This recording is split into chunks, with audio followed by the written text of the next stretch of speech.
Magandang umaga po sa ating lahat. Narito ang ating weather update para sa araw ng Martes, October 14, 2025. Sa ngayon, patuloy ang pag-iral ng easterlies or yung mainit at malinsangan na hangin na nanggagaling sa dagat Pasipiko dito sa may Luzon at Visayas. Samantala, meron tayong minomonitor na low pressure area dito sa labas ng ating Philippine Area of Responsibility. Ito ay huling namataan sa layong 1,785 kilometers east ng Southern Mindanao. Sa ngayon, medium chance ito na maging isang ganap na bagyo, meaning mababa yung chance niya ng development into a tropical cyclone within the next 24 hours. Pero sa mga susunod na araw, tumataas yung posibilidad na ito'y maging isang ganap na bagyo. Posible itong pumasok ng ating PAR by Thursday or Friday bilang bagyo at papangalanan natin itong Ramil.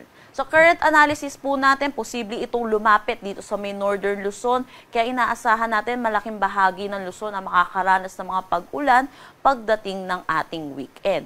Pero sa ngayon, malayo pa po itong low pressure area natin, so posibleng magbago pa rin po itong track natin. Patuloy natin itong imomonitor.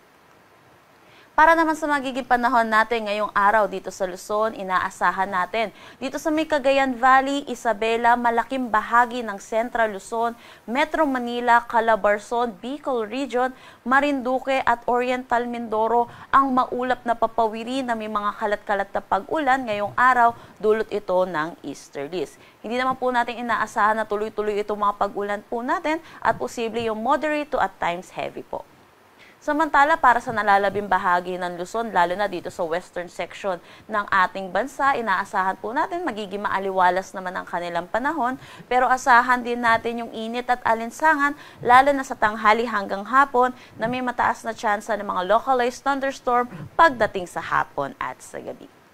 Agwat ng temperatura for Metro Manila, 25 to 31 degrees Celsius, Lawag, 24 to 32 degrees Celsius. For Tuguegarao, asahan natin ng 24 to 31 degrees Celsius, Baguio, 17 to 22 degrees Celsius, Tagaytay, 22 to 29 degrees Celsius, at Legazpi, 24 to 31 degrees Celsius. Para naman dito sa Eastern Visayas, dulot din ng easterlies, inaasahan natin mataas ang tsansa ng kanilang mga pag-ulan ngayong araw.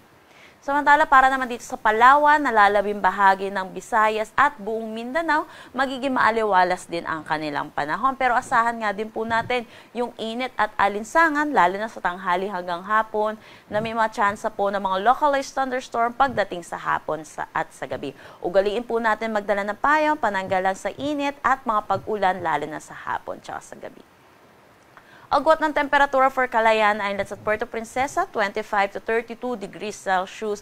Dito sa Iloilo, 24 to 31 degrees Celsius.